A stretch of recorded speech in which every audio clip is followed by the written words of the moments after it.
ఎవడా useless fellow దొంగ అన్నది 100 సార్లు అంటారు. నన్ను ఎవడైనా దొంగ అంటే వాడు యూజ్లెస్ ఫెలో అన్న తప్ప వాడు అన్నది కదా. అధ్యక్ష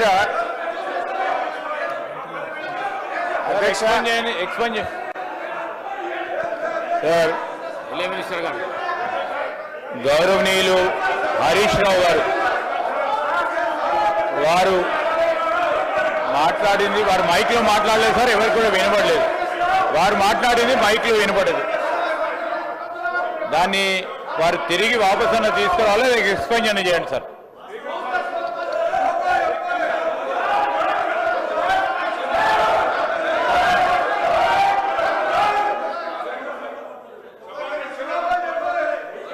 ప్లీజ్ స్పీకర్ సార్, నేను లేచి మాట్లాడుతుంటే అక్కడి నుంచి ఒక గౌరవ సభ్యుడు దొంగ అని నన్ను అన్నాడు. అన్నప్పుడు నేనేమనాలి?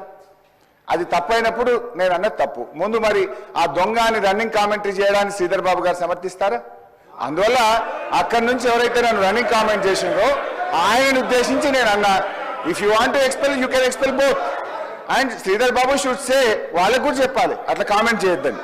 హరీష్ రావు గారు మాట్లాడిన మాటలు నేను అన్నోళ్ళే అన్నా, అనకపోతే లేదు. నన్ను ఎవరన్నా అంటే వాడిని నేను అన్నా, అనకపోతే లేదు. రైట్ అధ్యక్ష, గౌరవనీయులు తొలగించేసి బట్టి విక్రమార్క గారు చెప్పిన దాన్ని చెప్తూ అబద్ధాలని చెప్పే ప్రయత్నం చేశారు.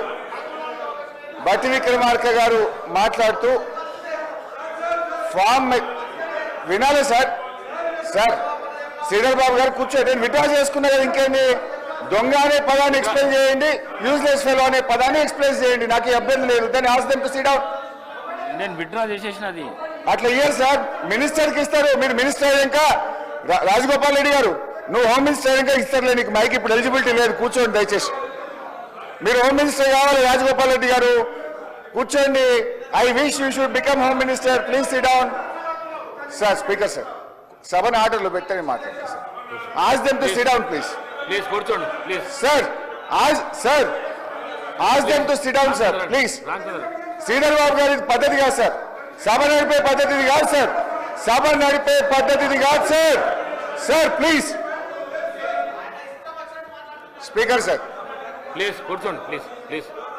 అయితే ఈరోజు చాలా ముఖ్యమైన అంశం మీద సభలో చర్చ జరుగుతుంది. గౌరవ ఉప ముఖ్యమంత్రి గారు బట్టి విక్రమార్క గారు మాట్లాడుతూ కొన్ని అంశాలు సభ దృష్టికి తెచ్చారు.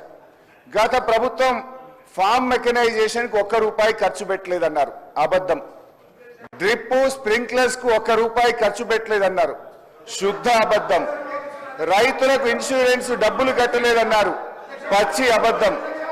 అదేవిధంగా మెస్ ఛార్జీలు పెంచలేదు అని చెప్పారు, అది ఇంకా పెద్ద అబద్ధం. అధ్యక్ష, ఆస్తులు అమ్మలేదు అని చెప్పారు. అధ్యక్ష హరీష్ రావు గారు ఒక్క నిమిషం. అంత సీనియర్ సభ్యుడు ఎల్ఏ మినిస్టర్గా పనిచేసిన అంటుండు. నాకు వ్యక్తిగతంగా దగ్గర మిత్రుడు, అది వేరే విషయం, పక్కన పెడదాం. కానీ ఆన్ రికార్డ్ మైక్లో ఒక సభ్యుని యూజెస్ ఫెలో అనేది ఏంది అధ్యక్ష?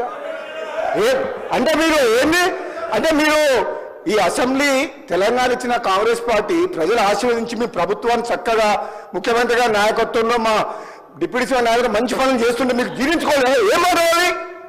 అరే ప్రజలు వింటున్నారు అధ్యక్ష, తెలంగాణ ప్రజలు కొట్లాడిన తెలంగాణ రాష్ట్రం తెచ్చుకున్నది ఆత్మగౌరవం కోసం. అటువంటి ఆత్మగౌరవం కోసం ఆంధ్ర ప్రజలు, ఈ తెలంగాణ ప్రజలు తెలంగాణ రాష్ట్రాన్ని నడపలేరు ఉన్నారు. కానీ ఈరోజు మీరు ఏమనుకున్నారు? మీరే పర్మనెంట్, ఇక మీరు ఎవరు రారనుకున్నారు. తెలంగాణ ప్రజలు ఆశీర్వదిస్తే కాంగ్రెస్ పార్టీ వచ్చింది. అసలు వీళ్ళు ప్రభుత్వాన్ని నడపలేరు అనుకున్నారు. బ్రహ్మాండంగా ప్రభుత్వం నడిపి కాంగ్రెస్ పార్టీ ముఖ్యమంత్రి గారి నాయకత్వంలో బ్రహ్మాండంగా మంచి పనులు చేస్తుంటే జీర్ణించుకోలేక అసహనంతో ఒక సభ్యుని పట్టుకొని యూజ్లెస్ ఫెలో అని అంటున్నా అంటే క్షమాపణ చెప్పాలి అధ్యక్ష, క్షమాపణ చెప్పాలి అధ్యక్ష. అది చాలా అన్యాయం. ఎందుకంటే ఈ సభ గౌరవాన్ని ఒక సీనియర్ సభ్యుడు ఆ విధంగా సభ్యులు ఉద్దేశించి మాట్లాడుతుంటే తెలంగాణ కోసం పోరాడింది మీరు ఒక్కరు అనుకుంటే తెలంగాణ రాలే, ఇది ఇచ్చిన తెలంగాణ కాంగ్రెస్ పార్టీ. ఈ తెలంగాణలో మీరు ఏం మాట్లాడినా నడుస్తుంది ఇంటి రోజు అనుకుంటూ ఇక మీరు ఆటలు సాగవు. తెలంగాణ ప్రజలు కాంగ్రెస్ పార్టీని ఆశీర్వదించిండు. ఈ మాటలు హరీష్ రావు గారు